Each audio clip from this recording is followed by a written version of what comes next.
नमस्कार, मेरा नाम है क्रिश और सबसे पहले आज मैं आपका स्वागत करता हूँ इस चैनल पर जिसका नाम है ट्रू हॉरर स्टोरी टेलर। एक बार फिर से आज मैं आपके लिए लेकर आ गया हूँ एक नई और सच्ची हॉरर स्टोरी। आज मैं आपको जो कहानी सुनाने वाला हूँ वो कहानी एक ऐसी लेडी की है जिनके अंदर एक ऐसी आदत थी जो कि पुरानी औरतों में अक्सर देखने को मिलती है, खुद से दूसरे लोगों से बातें शुरू करने की। अक्सर पुरानी औरतें अपनी इन्हीं आदतों के कारण कई सारे दोस्त बना लेती हैं। आज की हमारी कहानी में इन लेडी की यही आदत थी, मगर इनकी यही आदत इन्हें आत्माओं की दुनिया का एक ऐसा नज़ारा दिखा देती हैं जो कि अपनी ज़िंदगी भर कभी नहीं भूल सकती। आज की हमारी ये कहानी बहुत ही ज़्यादा इंटरेस्टिंग है। मुझे पूरी उम्मीद है ये कहानी आपको ज़रूर पसंद आएगी। तो बिना ज़्यादा बातें करते हुए आज की इस कहानी को हम शुरू करते हैं। कहानी की शुरुआत होती है शोभा और राघव नाम के दो हस्बैंड वाइफ के साथ, जो कि काफ़ी समय बाद अपने गांव जाते हैं। ये लोग काफ़ी समय से शहर में रह रहे थे और इन्होंने अपने गांव में कोई भी राउंड नहीं लगाया था घूमने के लिए। जब ये लोग गांव में जाते हैं तो इनके परिवार वाले इनका स्वागत करते हैं। ये वहाँ पे नॉर्मल रहते हैं और रात तक का टाइम बिताते हैं। मगर उस रात होता क्या है, इस गांव की जो लाइट है वो चली जाती है। और जैसा कि गाँव में अक्सर देखने मिलता है कि जब लाइट चली जाती है तो लोग घरों के बाहर आकर के सो जाते हैं और जो मकान बने होते हैं लोग उसकी छत पे जा कर के सो जाते हैं। ऐसा ही ये शोभा और राघव जिस मकान में गए थे उसमें सेकंड फ्लोर बना हुआ था और ये दोनों छत पे जा कर के सो जाते हैं। रात के टाइम में जब करीब 2-2:30 बजे का समय होता है तो शोभा की किसी कारणवश आँख खुलती है। शोभा की जब आँख खुलती है तो ये देखती है कि राघव इसके बराबर में सो रहा है और गांव में जो लाइट है वो अभी तक नहीं आई है। शोभा को किसी कारणवश नींद नहीं आती तो ये छत पे टहलना शुरू कर देती है। इनकी छत से ही लगी हुई एक और छत थी जो कि इनके बराबर में ही थी। होता क्या है, उस छत पर एक लेडी टहलने आती है जो कि शोभा को दिखाई देती है। अब शोभा के अंदर आदत क्या थी, ये खुद से लोगों को बातें करने के लिए अप्रोच बहुत करती थी। नए नए दोस्त बनाने का तरीका शोभा को बहुत अच्छे से आता था। अब ये बराबर में पड़ोस में अपनी किसी और औरत को जागता देख शोभा खुद से उससे बात करती है। उनसे कहती है कि अरे आपकी भी नींद खुल गई क्या, टहल क्यों रही हो वहाँ पे, आओ इधर आओ बातचीत करेंगे, इस तरीके से कहती है।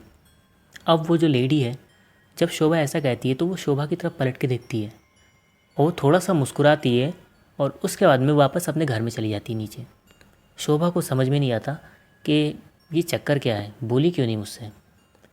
खैर, शोभा इस चीज़ को इग्नोर करती है और थोड़ी देर टहलने के बाद में शोभा वहाँ पर सो जाती है। लेकिन होता क्या है, अब शोभा को नींद नहीं आ रही होती है। शोभा काफ़ी कोशिश करती है कि वो सो जाए मगर उसे नींद नहीं आ रही होती है। तो वो ये सोचती है कि चलो 2-2:30 तो बज ही रहे होंगे, 2-3 घंटे की बात है और जाग ले रही हूँ, फिर दिन ही निकल जाएगा, सुबह ही सो जाऊँगी। शोभा ये सोचती है। अब वो टाइम पास करने लगती है। अब वो सोचती है कि यार इतनी देर हो गई, मेरे हिसाब से अब तक तो दिन निकल जाना चाहिए था, ये दिन निकला क्यों नहीं। शोभा अपने घर में अंदर जाती है। जा कर के शोभा ये देखती है कि जो घड़ी है उसमें 2:30 ही बज रहे हैं। मतलब कि घड़ी चल तो रही है मगर समय आगे नहीं बढ़ रहा। यानी कि घड़ी की सुई भी चल रही है और समय भी कट रहा है, मगर ना ही दिन निकल रहा है और ना ही शोभा के अलावा कोई भी हलचल कर रहा है। केवल अभी तक शोभा ने अपने अलावा वो पड़ोस में जो औरत है वही देखी थी और कोई नहीं। शोभा दौड़कर दोबारा छत पे जाती है और जा कर के अपने हस्बैंड को जगाने की कोशिश करती है, मगर कई कोशिशों के बाद भी शोभा का हस्बैंड होश में नहीं आता। अब शोभा को ये समझ में नहीं आ रहा होता है कि ये सब चल क्या रहा है, ये हो क्या रहा है। तभी अचानक से शोभा के साथ क्या होता है, इसके कंधे पर एक हाथ आता है।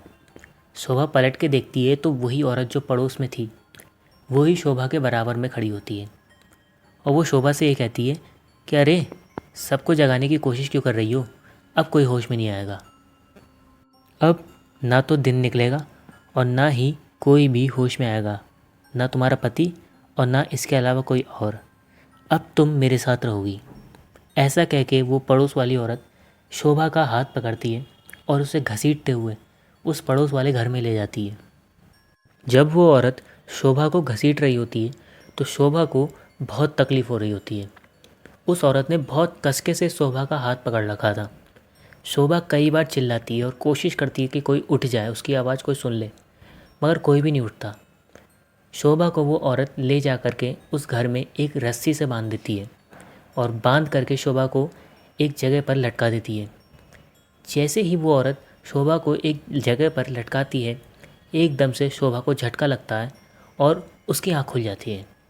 शोभा को ऐसा लगता है कि ये उसका सपना था, ये जो अभी तक उसके साथ घटा। जब शोभा की आँख खुलती है तो वो सीधे अपने घर में जा कर के सीधे पानी पीती है। जब शोभा पानी पीती है तो उसकी निगाह पड़ती है घड़ी पर, तो घड़ी पर 2:30 बज रहा होता है। अब शोभा की दोबारा से उसे डर लगना शुरू हो जाता है। शोभा फिर से भागती हुई छत पर आती है और जा कर के अपने हस्बैंड को उठाती है। होता क्या है, शोभा का जो हस्बैंड है वो फिर नहीं उठता। असल में शोभा एक टाइम लूप में फंस गई थी, जो कि उस पड़ोस में जो आत्मा थी उसने शोभा की आत्मा को कैद कर लिया था। जैसे ही शोभा अपने हस्बैंड को उठाने की कोशिश करती है, एकदम से फिर से उसके कंधे पर हाथ आता है और वो पड़ोस वाली औरत उसे घसीटती हुई फिर से ले जा कर के उस जगह पर लटका देती है।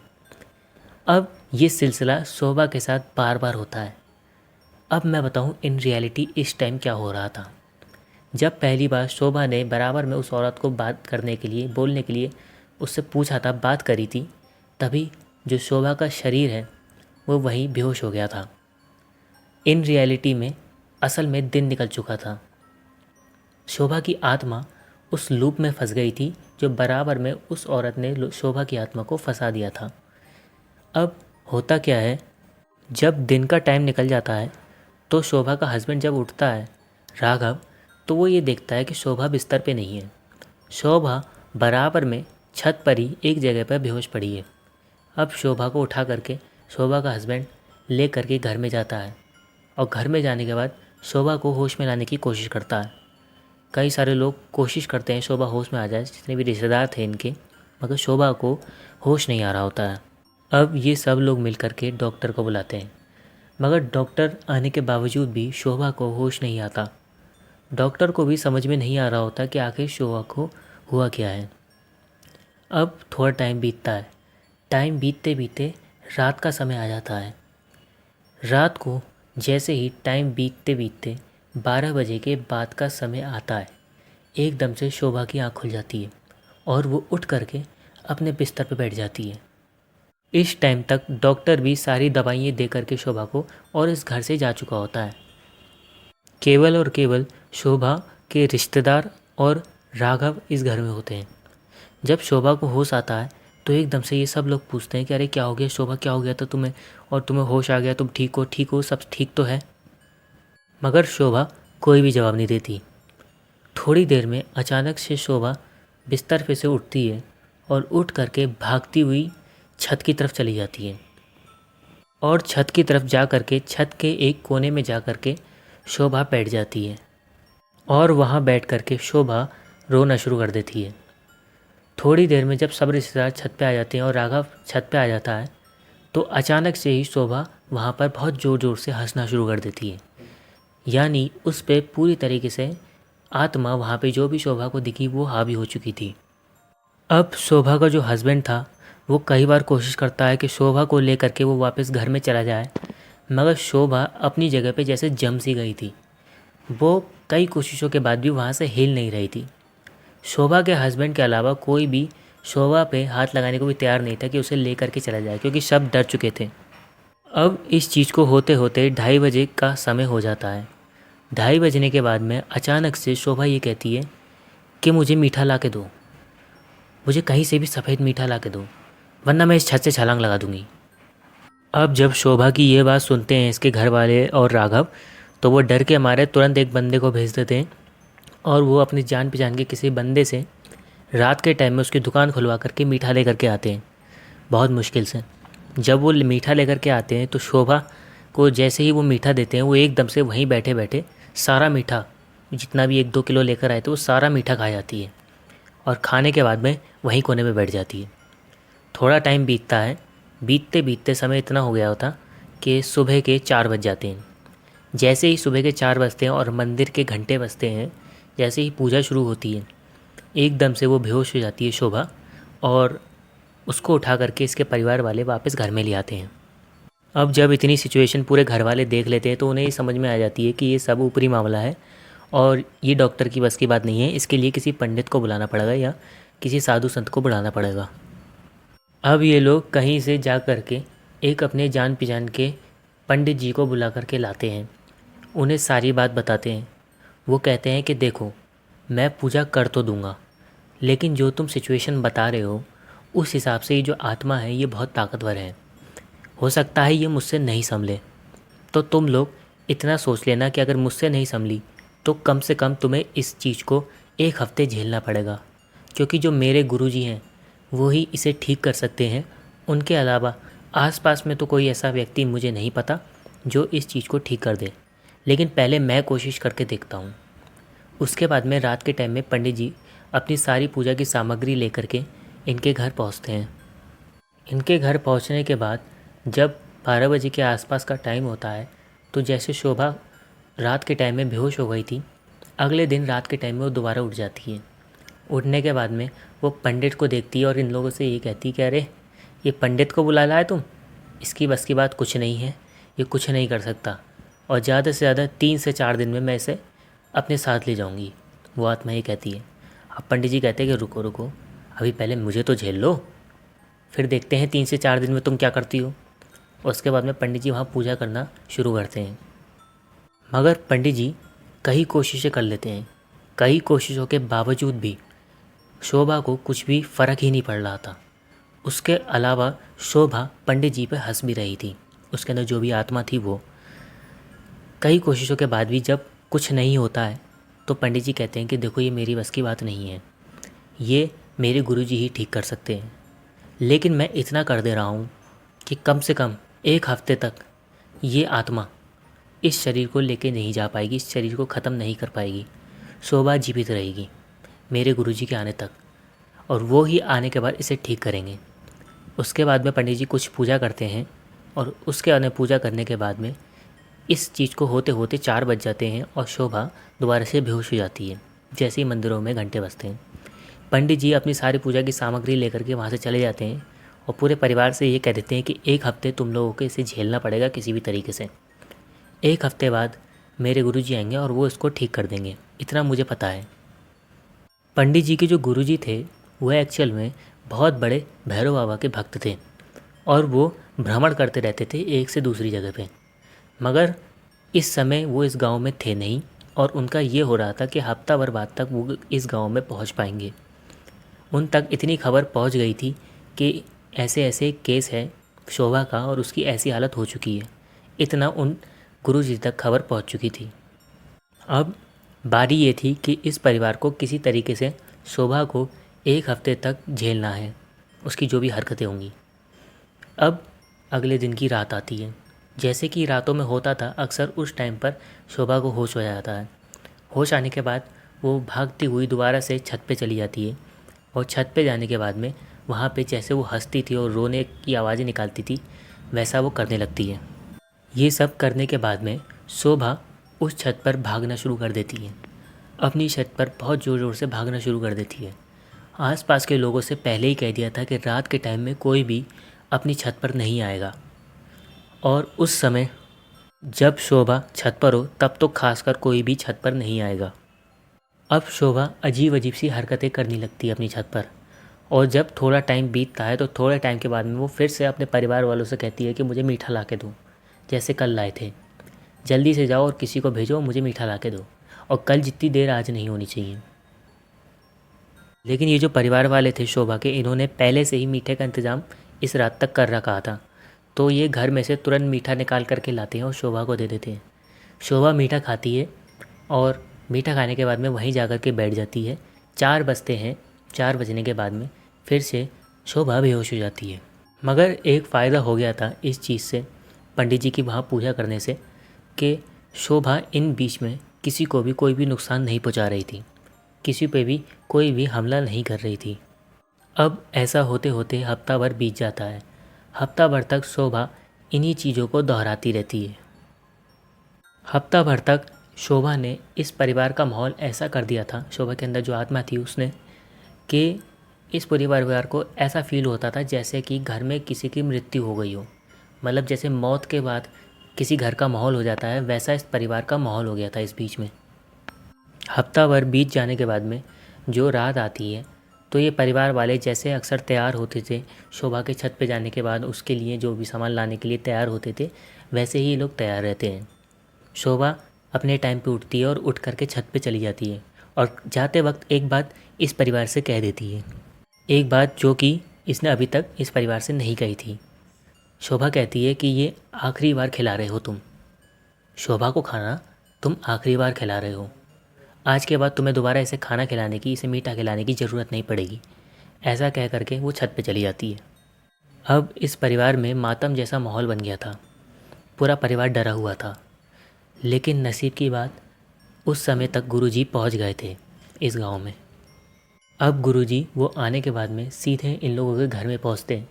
ये लोग जब दुखी मना रहे होते हैं इन सब चीज़ों का, तभी गुरुजी इस घर में पहुंचते हैं। अब गुरुजी यहाँ आने के बाद में सभी परिवार वालों से ये कहते हैं कि सब लोग दुखी होना बंद करो, मैं ठीक कर दूंगा, चिंता मत करो, मुझ पर भरोसा रखो, तुम्हारा भरोसा ही शोभा को बचाएगा।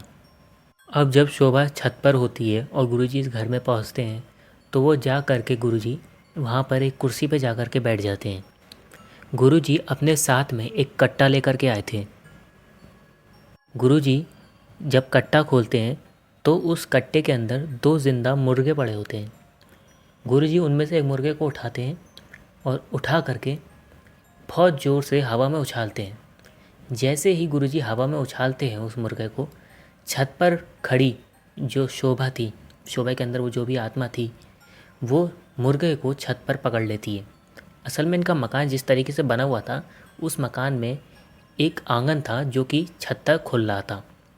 अगर कोई भी चीज़ नीचे से, नीचे वाले फ्लोर से छत तक पहुंचानी होती थी, तो आंगन बिल्कुल खुला था उस चीज़ के लिए, जैसे कि पुराने मकान अक्सर बने होते हैं।